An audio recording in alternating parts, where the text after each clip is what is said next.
सोचो एक सेकंड के लिए, तुम एक ऐसी जगह पर खड़े हो जहाँ कभी सोने के महल थे, जहाँ एक ऐसे इंसान का घर था जिसे पूरी दुनिया ने भगवान माना, जहाँ 9 लाख राजमहल थे, जहाँ हीरो से जड़ी दीवारें थी, जहाँ गलियों में खुशहाली बहती थी, जहाँ खुद देवता का आर्किटेक्ट विश्वकर्मा अपनी सारी काबिलियत लगा चुके थे। और फिर एक दिन वो पूरा शहर एक झटके में समुंदर में समा गया। और आज 3500 से 9,500 साल बाद एक इंडियन साइंटिस्ट स्कूबा गियर पहने उस समंदर की गहराई में उतरता है और वो चीज ढूंढ लेता है जो दुनिया को हिला देती है। आज के वीडियो में सब्सक्राइब करो या मत करो, लेकिन देखना मत छोड़ना, क्योंकि आज की स्टोरी पार्ट माइथोलॉजी है, पार्ट मिस्ट्री है, पार्ट आर्कियोलॉजी है और 100% माइंड। क्या हाल है दोस्तों, स्वागत है आपका। आज हम बात करेंगे इंडिया के सबसे बड़े अनसॉल्व मिस्ट्री के बारे में, सबसे पुरानी, सबसे सुनहरी, सबसे दिल तोड़ने वाली घटना के बारे में। ये है द्वारका, कृष्ण की खोई हुई नगरी। पहले एक बेसिक सवाल, द्वारका का मतलब आखिर होता क्या है? संस्कृत में द्वार का मतलब होता है दरवाजा और का या वती एक सफिक्स है, मतलब वाली जगह। तो द्वारका लिटरली ट्रांसलेट होती है बहुत सारे दरवाजों वाला शहर। कुछ लोग इसे कहते हैं स्वर्ग का दरवाजा, गेटवे टू हेवन। और ऑनेस्टली बोलूं, जो इसके बारे में लिखा है ना एंशिएंट टेक्स्ट में, वो सच में लगता है जैसे किसी ने स्वर्ग को ही अर्थ पे उतार दिया हो। अब एक चीज और, द्वारका सिर्फ एक शहर का नाम नहीं है, ये सप्तपुरी में से एक है, मतलब हिंदू की 7 सबसे पवित्र जगहों में से एक। कौन कौन सी हैं ये 7? सुनो, अयोध्या, मथुरा, काशी, कांचीपुरम, अवंतिका यानी उज्जैन, पुरी और द्वारका। इनका नाम सुनने से ही सोल को शांति मिलती है और इन 7 जगह में से किसी एक की भी यात्रा करने से मोक्ष मिलता है, यही मान्यता है। लेकिन द्वारका में सबसे अलग क्या है? क्योंकि बाकी सब जगह लैंड पर है, उन्हें हम देख सकते हैं, छू सकते हैं, लेकिन द्वारका समुद्र के नीचे है। दोबारा सुनिए, समुद्र के नीचे। ओरिजिनल द्वारका, जहाँ कृष्ण जी रहते थे, वो आज गुजरात के कोस्ट से कुछ किलोमीटर अंदर है, अरेबियन सी की गहराई में सोया हुआ है। आज जो द्वारका शहर है गुजरात में, ओखमंडल पेनिनसुला के वेस्टर्न शोर, गोमती रिवर और अरेबियन सी के संगम पर, वो उसी जगह के ऊपर है, लेकिन एक्चुअल ओरिजिनल सिटी वो नीचे है। और फेब 2024 में कुछ ऐसा हुआ जो इस कहानी को और भी बड़ा बना देता है। क्या पता है तुम लोगों को? खुद प्राइम मिनिस्टर नरेंद्र मोदी ने स्कूबा डे पहना और द्वारका के पानी के अंदर उतरे, समरजून के साथ पूजा की। एक acting PM scuba diving gear पहने हुए एक संकिन सिटी में प्रे करते हैं। ये बात कुछ अलग है, इसका कुछ मतलब तो है ही। और यही इस स्टोरी का मैजिक है। ये सिर्फ एक मिथ नहीं है, ये सिर्फ एक रिलीजियस स्टोरी नहीं है, ये एक अनसॉल्व साइंटिफिक पजल है और आज हम इसको पीस बाय पीस सॉल्व करने की कोशिश करें। तो बकल अप करो, स्टोरी शुरू होती है मथुरा से। एक सेकंड के लिए इमेजिन करिए मथुरा, रात का वक्त, बारिश हो रही है, बिजली कड़क रही है। एक कमरे में एक माँ और बाप बेड़ियों में कैद है, बाहर सारे गार्ड सो रहे हैं। एक बच्चा पैदा होता है, ये था वासुदेव और देवकी का 8वां बेटा। अब इस बच्चे को कैद में क्यों रखा गया था? क्योंकि एक प्रोफेसी थी, देवकी का 8वां बच्चा कंस को मार देगा। और कंस देवकी का भाई, मथुरा का जालिम राजा, वो अपनी मौत से इतना डरा हुआ था कि उसने अपनी बहन को जेल में डाल दिया। उसने देवकी के पहले 7 बच्चों को एक एक करके मार डाला था, लेकिन ये 8वां बच्चा ये अलग था। वासुदेव ने कुछ ऐसा किया जो किसी भी बाप की हैसियत से सबसे बड़ा काम होता है। उन्होंने अपने आप को खतरे में डाला अपने बेटे को बचाने के लिए। रात के अंधेरों में बेड़ियां अपने आप खुल गईं, गार्ड्स की आंखें बंद हो गईं, दरवाजे खुल गए। वासुदेव ने न्योनताल कृष्ण को एक टोकरी में रखा, अपने सर पर उठा लिया और मथुरा की गीली सड़कों पर भाग निकली। यमुना उबल रही थी, फ्लड्स आई हुई थी। वासुदेव दरिया के किनारे खड़े हुए थे, एक तरफ मौत, दूसरी तरफ भी मौत। और फिर एक बहुत बड़ा चमत्कार होता है, दरिया का पानी एक सेकंड के लिए रुक गया, वासुदेव साफ निकल गए। गोकुल पहुंचे, बच्चा बिल्कुल सेफ था, यशोदा के पास। और बाकी तो हम सब जानते ही हैं।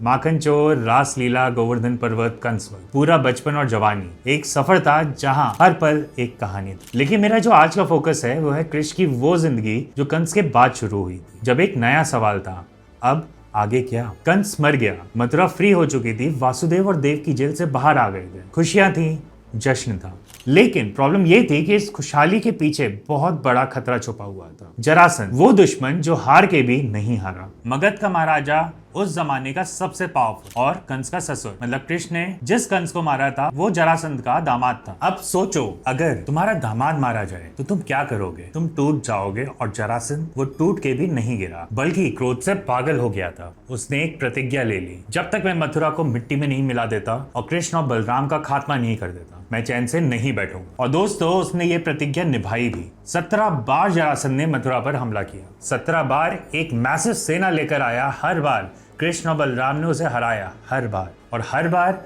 जरासंध भाग गया, हर बार वापस आ जाता और बड़ा हो। सीरियसली आप सोचिए, 17 बार हार के भी वापस आना, ये बंदा कितना stubborn था। आप सीरियसली सोचिए, 17 बार हार के भी वापस आना, ये बंदा stubborn था या इंसेन? मैं कहना चाहता हूँ दोनों ही। और इस पूरी सिचुएशन में एक और ट्विस्ट था। कृष्ण जरासंध को मार क्यों नहीं रहे थे? अगर कृष्ण चाहते तो जरासंध को 1 मिनट में खत्म कर देते। तो क्या हुआ?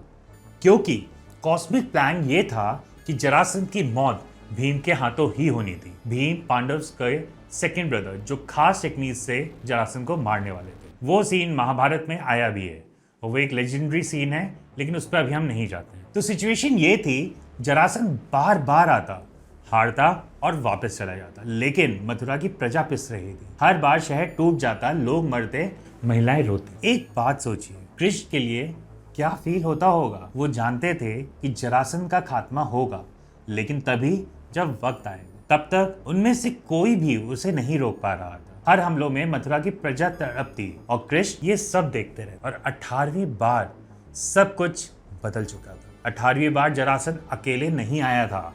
इस बार उसके साथ था काल यवन, एक यवन राजा। और इसके बारे में एक खास बात थी, इसे कोई भी यदुवंशी नहीं मार सकता था। एक ऋषि ने वरदान दिया था उसे। यादव कुल में था कृष्ण, तो कृष्ण उसे टेक्निकली नहीं मार सकते थे। तो अब सिचुएशन ये थी, एक तरफ जरासंध और उसकी बेहिसाब सेना, दूसरी तरफ काल यवन जो टेक्निकली अकेला एक आर्मी के बराबर था, क्योंकि कोई उसे मार ही नहीं सकता था, और बीच में मथुरा और उसकी मासूम प्रजा। और इस दो तरफ की मार में कृष्ण ने एक ऐसा काम किया जो फर्स्ट टाइम सुनने में लगता है कि यार ये क्या कायरता है, लेकिन एक्चुअली ये सबसे ब्रिलियंट स्ट्रैटेजी थी जो कभी किसी ने नहीं सोची थी। और इसी वजह से कृष्ण को एक नाम दिया गया, रणछोड़, मतलब रण छोड़ दो, बैटलफील्ड ही छोड़ दो। अब सुनने में लगता है अरे कृष्ण भाग गए, डर गए?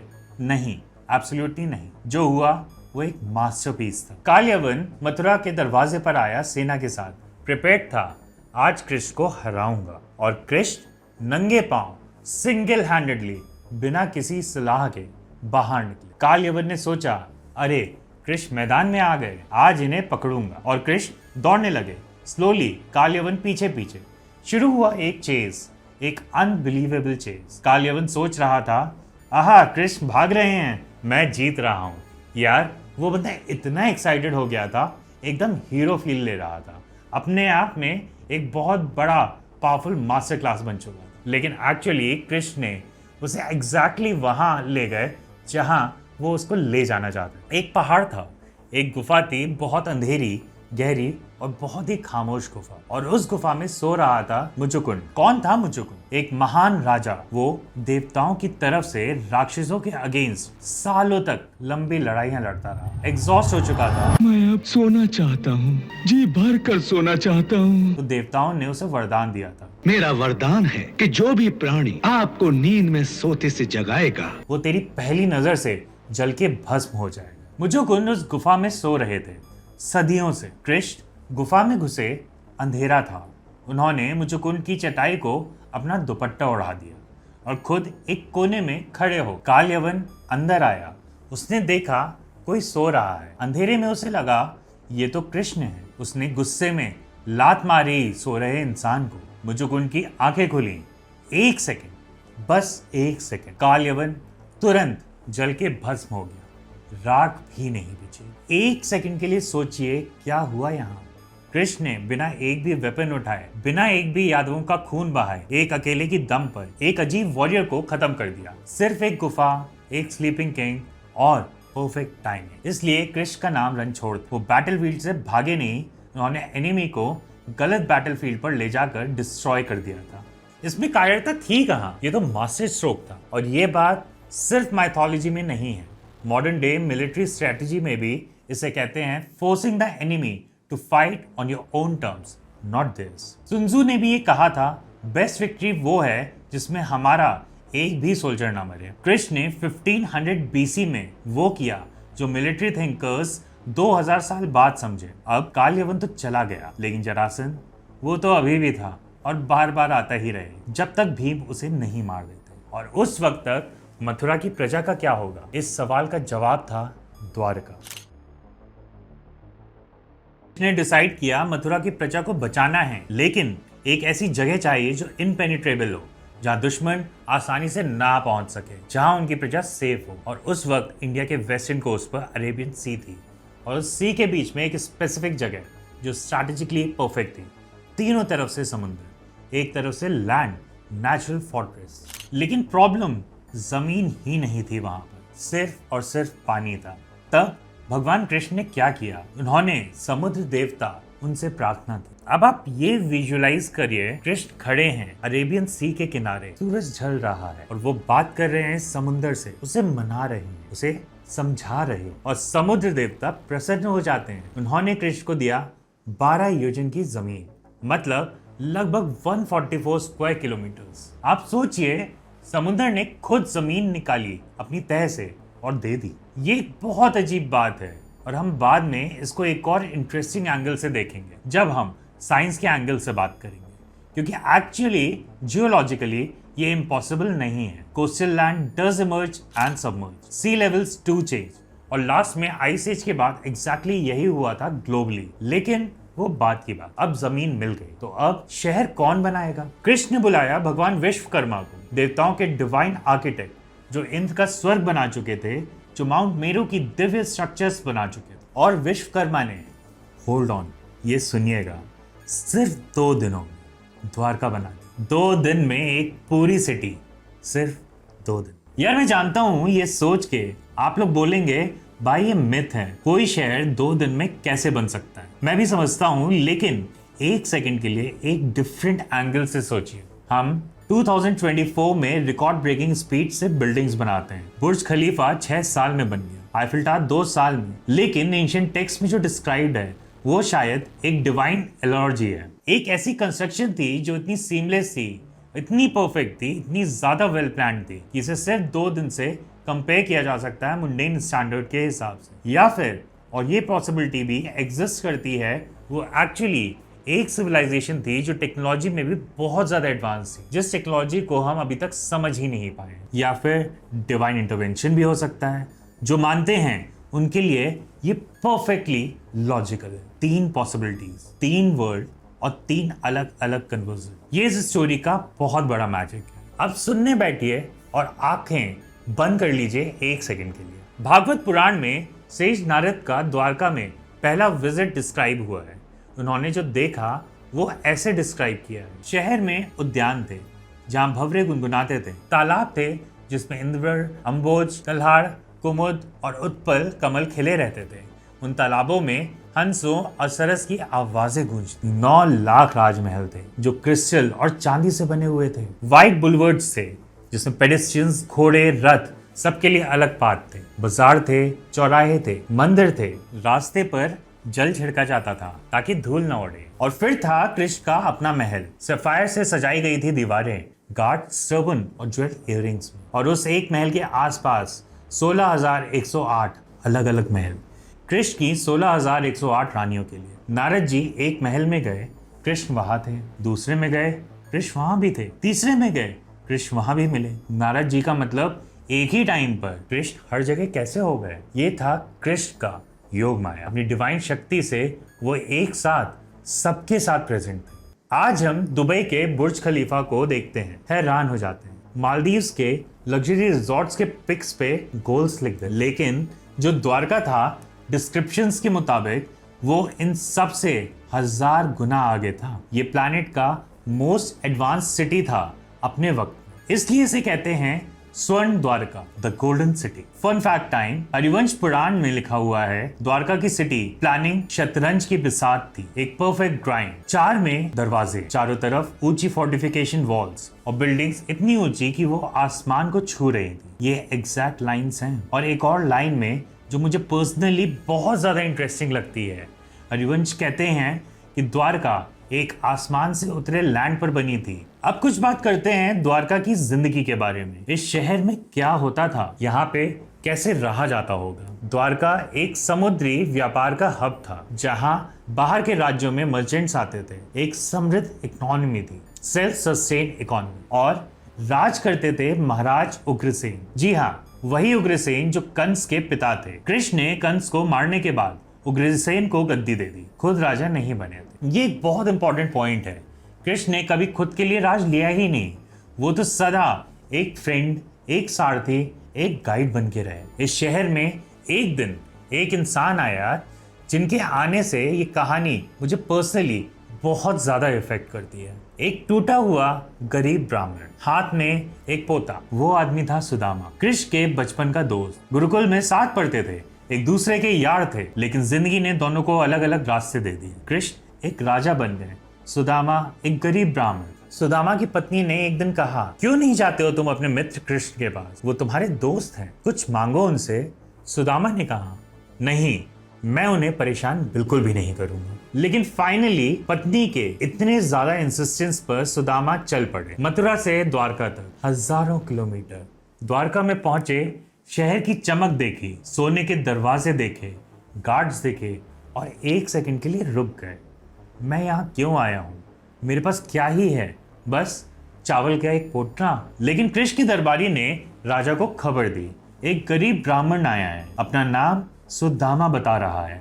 महाराज कृष्ण अपने सिंहासन से उठ के नंगे पैर भाग पड़े सीधा सुदामा के पास, और उन्होंने सुदामा को अपने सीने से लगा लिया, इतनी कस के कि सुदामा की आंखें भर आईं। सुदामा के पैर खुद धोए। एक राजा एक गरीब दोस्त के पैर धो रहा था। और फिर कृष्ण ने पूछा, यार क्या लाया है मेरे लिए। सुदामा शर्मा गए, हाथ पीछे कर लिया, चावल को छुपा रहे थे। और कृष्ण ने हंसते हुए वो चावल पीछे से निकाले, एक मुट्ठी खाई, फिर नहीं हो। सुदामा कुछ मांग ना पाए, कुछ बोला भी नहीं, बस कुछ दिन गुजार के वापस चले गए। और जब घर पहुंचे, उनका कच्चा मकान एक सोने का महल बन चुका था, उनके बच्चे। यही था कृष्ण का द्वारका। रुक्मणी की बात करो, विदर्भ की प्रिंसेस, बहुत खूबसूरत, बहुत इंटेलिजेंट, और completely heads over heels in love with Krishna. Problem उसका भाई रुक्मी, जो उससे शिशुपाल से शादी कराना चाहता था। शिशुपाल जो टेक्निकली कृष्ण का कजन थे, लेकिन उनके दुश्मन भी। स्वयंवर की डेट फिक्स हुई, मतलब दूसरे राजा आएंगे।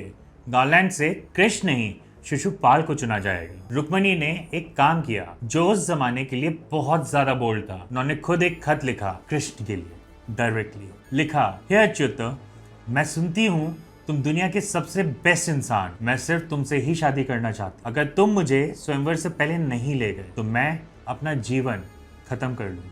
कृष्ण ने लेटर को पढ़ा, मुस्कुराए, और रात को ही विदर्भ की तरफ निकल पड़े। स्वयंवर वाला दिन आया। हॉल में जरासंध था, शिशुपाल था, हजारों राजा थे, सब ड्रेस्ड अप, सब एक्साइटेड, सब रुक्मणी के लिए कॉम्पीट करने वाले। और कृष्ण एक रथ पर आए, रुक्मणी के पास गए, उन्होंने हाथ थामा, रुक्मणी बैठ गई रथ, और कृष्ण रथ लेकर निकल गए। लिटरली एक एपिक फिल्मी हीरो सीन था। बैकग्राउंड में सब लोग देखते रह गए, किसी के हाथ में कुछ नहीं था। It was a complete achieve, mission accomplished. राक्षस बहुमासुर ने 16,100 स्त्रियां किडनैप की थी। उन्हें अपने महल में कैद रखा हुआ था, बिना किसी गुनाह के, सिर्फ इसलिए कि उन्हें वो चाहिए था। कृष्ण ने बहुमासुर का वध किया, उन सबको मुक्त किया। लेकिन उस जमाने में समाज की सोच बहुत अजीब थी। ये थी कि एक स्त्री अगर किसी दूसरे पुरुष के घर में रह चुकी हो, सोसाइटी उसे एक्सेप्ट नहीं करती। मतलब इन 16,100 स्त्रियों के लिए आज़ाद होकर भी जिंदगी में कुछ भी नहीं बचा था। और कृष्ण ने इन सब से शादी कर ली, उन्हें द्वारका की रानी का दर्जा दिया, घर दिया, इज्जत दी, पहचान भी दी। अब बात करते हैं द्वारका और महाभारत के कनेक्शन की, क्योंकि इन दोनों को अलग नहीं कर सकते। द्वारका कृष्ण का बेस था और महाभारत वो पूरा एक कॉस्मिक ड्रामा जो द्वारका के प्लान से ही चलता था। एक सीन है जो मुझे पर्सनली बहुत ज्यादा पसंद। अर्जुन और दुर्योधन दोनों एक ही दिन कृष्ण के पास है। दोनों को महाभारत वॉर में कृष्ण की हेल्प चाहिए थी। सीन ये था, कृष्ण सो रहे थे, दुर्योधन पहले आए, प्राउडली कृष्ण के सर के पास चेयर लेकर बैठ चुके थे। अर्जुन बाद में आया और कृष्ण के पैरों के पास बैठ गए। कृष्ण की आंखें खुली, पहली नजर पड़ी अर्जुन पर, बहुत धीरे से मुस्कुराए। फिर दुर्योधन ने कहा, अर्जुन से पहले मैं हूं कृष्ण।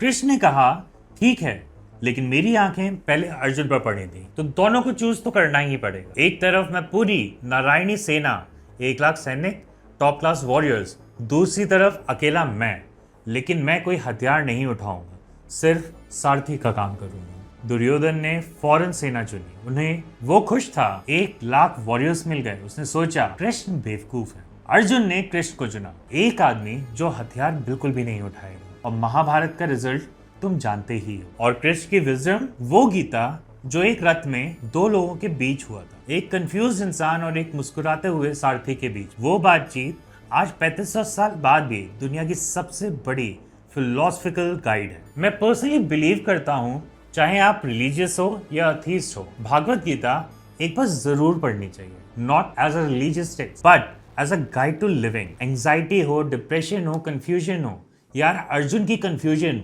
एग्जैक्टली वैसी ही थी। और कृष्ण का जवाब आज भी इक्वली उतना ही रेलेवेंट है जितना उस टाइम। महाभारत का युद्ध खत्म हुआ, पांडव जीते, लेकिन जीते का क्या मतलब था? कुरुक्षेत्र का मैदान लाशों से भरा हुआ था, हजारों फैमिलीज तबाह हो चुकी थी, और इन सब में सबसे ज्यादा दर्द था गांधारी का। वो माँ जिसने 36 साल तक अपनी आंखों पर पट्टी बांध रखी, एक पति को सपोर्ट करने के लिए, जिसने अपने 100 बेटों की परवरिश की। वो 100 के 100 बेटे कुरुक्षेत्र की मिट्टी में थे। वो बैटलफील्ड पर आई, हर जगह सिर्फ और सिर्फ लाशें, बीच में उसका बेटा दुर्योधन, उसकी लाश। और तभी कृष्ण सामने आए। गांधारी की आंखों से पट्टी उतरी पहली बार, और उन्होंने देखा वो इंसान जिसे वो सबसे ज्यादा ब्लेम करती थी इस सब के लिए। और उन्होंने कहा, कृष्ण तुम जानते थे, सब कुछ तुम जानते, तुम ये सब रोक सकते थे, लेकिन तुमने नहीं रोका, तुमने ये होने दिया। और आज मैं तुम्हें श्राप देती हूँ, जैसे मेरे कुल का नाश हुआ, वैसे ही 36 सालों में तेरा कुल यादव वंश तबाह हो जाएगा। वो आपस में ही लड़ेंगे और तुम जो दुनिया के रक्षक हो ना, वो सब देखोगे और एक ऑर्डिनरी मौत मरोगे। कृष्ण ने हाथ जोड़कर श्राप को स्वीकार कर लिया। यहाँ एक बहुत इंटरेस्टिंग पॉइंट है। कृष्ण ने गांधारी का श्राप क्यों स्वीकार किया?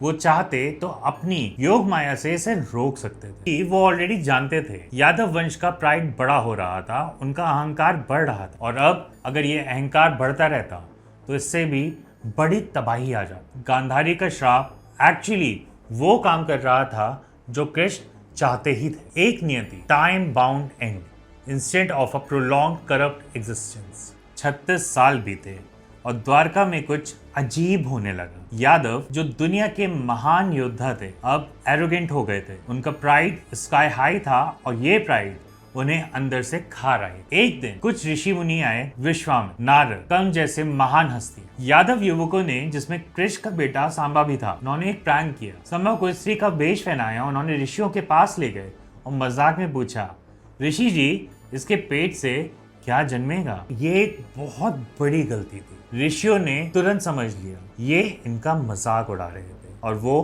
क्रोध से जल गए। उन्होंने श्राप दिया, संबा के पेट से एक लोहे का मूसल निकलेगा और वो मूसल पूरे यदुकुल का विनाश करेगा। कुछ ही दिनों बाद संबा के पेट से सच में एक लोहे का मूसल निकल गया। राजा उग्रसेन ने डर के उस मूसल को पिसवा दिया, चूरा बनवा दिया, समुद्र में फेंक दिया, लेकिन श्राप को कोई भी नहीं रोक सकता था। वो चूरा समुद्र तट पर बैठ गया, एक अजीब घास बन गई, और जो मछली ने मूसल का एक टुकड़ा निकला था, एक शिकारी ने उसे पकड़ लिया और उसके एक अंदाज वाले बाण की नोक में वो लोहे का टुकड़ा जड़ चुका था। अब हम पहुंच रहे हैं इस पूरी स्टोरी के सबसे दर्दनाक हिस्से पर।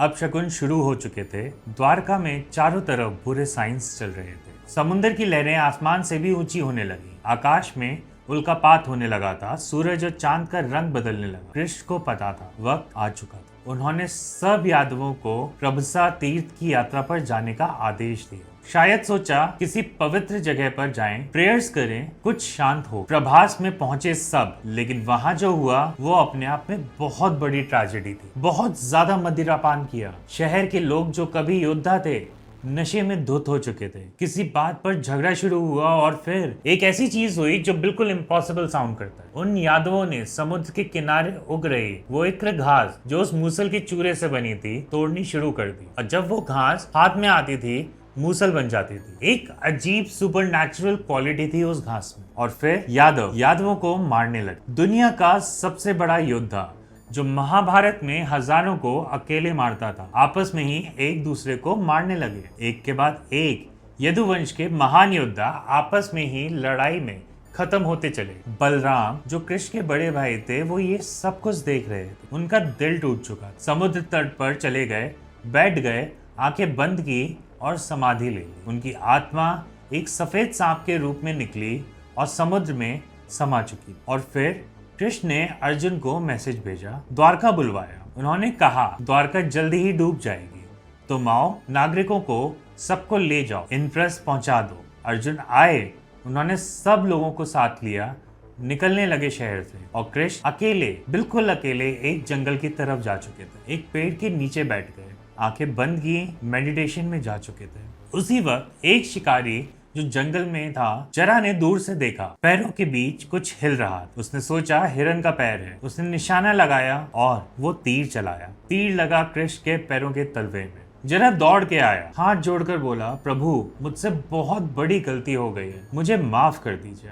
कृष्ण ने कहा, जरा तुमसे कोई गलती नहीं हुई, जाओ, तुम्हें कोई पाप नहीं लगेगा, ये होना ही था, ये नियति में था। और द्वापर युग के सबसे महान इंसान ने अपना पिंड त्याग दिया। और उसी समय समुद्र ने अपना काम किया। अर्जुन अभी नागरिकों को निकालने की कोशिश ही कर रहे थे और तभी पानी आया। महाभारत में अर्जुन ने उस पल का डिस्क्रिप्शन किया है। समुद्र ने अपनी सीमा तोड़ दी थी। लहरें शहर की गलियों में घुस चुकी थीं। एक के बाद एक सुंदर इमारतें डूबने लगी। एक पल में सब कुछ खत्म होता चला गया। क्या द्वारका सच में था? ओके, अब हम स्टोरी मोड से साइंस मोड में शिफ्ट करते हैं। माइथोलॉजी सुनना एक बात है, लेकिन क्या कोई फिजिकल एविडेंस है? क्या कोई साइंटिस्ट, कोई आर्कियोलॉजिस्ट, कोई डाइवर एक्चुअली गया है और कुछ मिला है क्या उसे? जी हाँ, गए हैं और कुछ मिला भी है।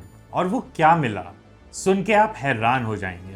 पहली बार सीरियस एक्सकेवेशन शुरू हुआ 1963 लैंड पर द्वारका के आसपास। क्या मिला? 8 से ज्यादा अलग अलग हिस्टोरिकल सेटलमेंट, एक के ऊपर एक। मतलब इस जगह पर हजारों सालों से कंटिन्यूअसली लोग रहते थे। यहाँ कोई अबंडेंट डेजर्ट नहीं था, ये एक लिविंग थ्राइविंग सिविलाइजेशन था। अब आता है 1983, वो साल जब सब कुछ बदल गया। National institute of oceanography (NIO) उनकी मरीन आर्कियोलॉजिकल यूनिट ने इस एक्सपीडिशन को लॉन्च किया। डाइवर्स अरेबियन सी में उतरे, scuba gear, under water cameras, ropes, measurement tools, सब कुछ लेकर। और जो उन्होंने देखा वो नोबडी हैड एवर एक्सपेक्टेड। 6 से 40 मीटर की गहराई में अरेबियन सी की तह में उन्हें क्या मिला? पहला, विशाल पत्थर की दीवारें जो किसी फोर्ट या सेटलमेंट का हिस्सा लगती थी। सेकेंड, एंकर्स जो एग्जैक्टली हड़प्पन सिविलाइजेशन के एंकर से मिलते जुलते थे। 3, मिट्टी के बर्तन के टुकड़े। 4, तांबे के आर्टिफैक्ट्स। 5, एक पत्थर की जली, एक इंडस टाइप सील, और वही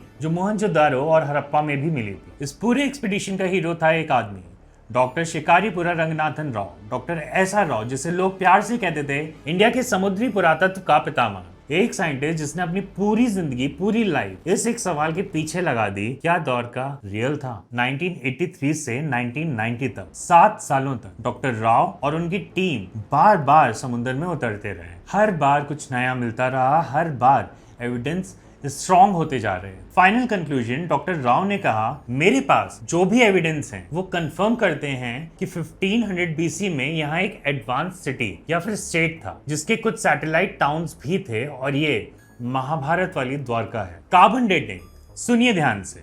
1991 में एक लकड़ी के टुकड़े की डेटिंग की गई जो द्वारका के अंडर वाटर साइट से मिला था 1500 से 1528 BC में। बेट द्वारका आइलैंड पर मिली एक और लकड़ी जिसकी थर्मोल्यूसेंस डेटिंग रिजल्ट 1570 BC, और जनरल पॉटरी और आर्टिफैक्ट्स की कार्बन डेटिंग 1900 BC से 1300 BC उनके बीच। ये वही पीरियड है जब हड़प्पन सिविलाइजेशन डिक्लाइन हो रही थी, जब महाभारत माना जाता है कि वो हुआ। टाइमलाइंस मैच कर रही हैं।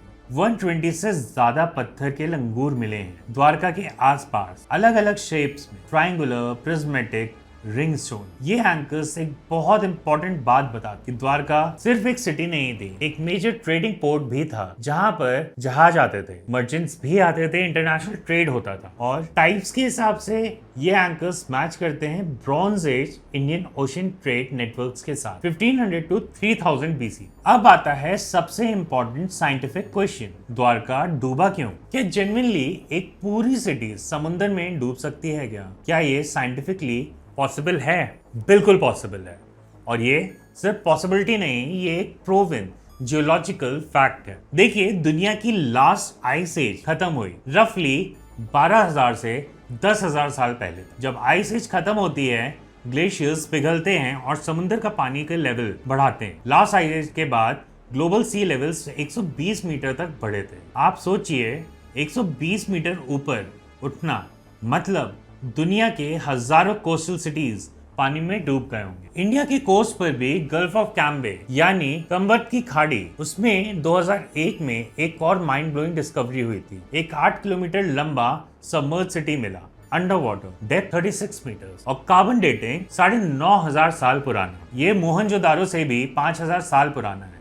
ये मेसोपोटामिया से भी पुराना है। अगर ये प्रूव हो गया कि 9,500 साल पुराना सिटी इंडिया के कोस्ट पर था, तो ह्यूमन सिविलाइजेशन की पूरी टाइमलाइन रीराइट हो जाएगी। इंडिया दुनिया का सबसे पुरानी सिविलाइजेशन में आ जाएगा। Not just claim but proven. अभी ये डिबेट चल रही है, main stream science fully confirm नहीं है, लेकिन एविडेंस बहुत ज्यादा स्ट्रॉन्ग है। अब आते हैं एकदम लेटेस्ट न्यूज पर।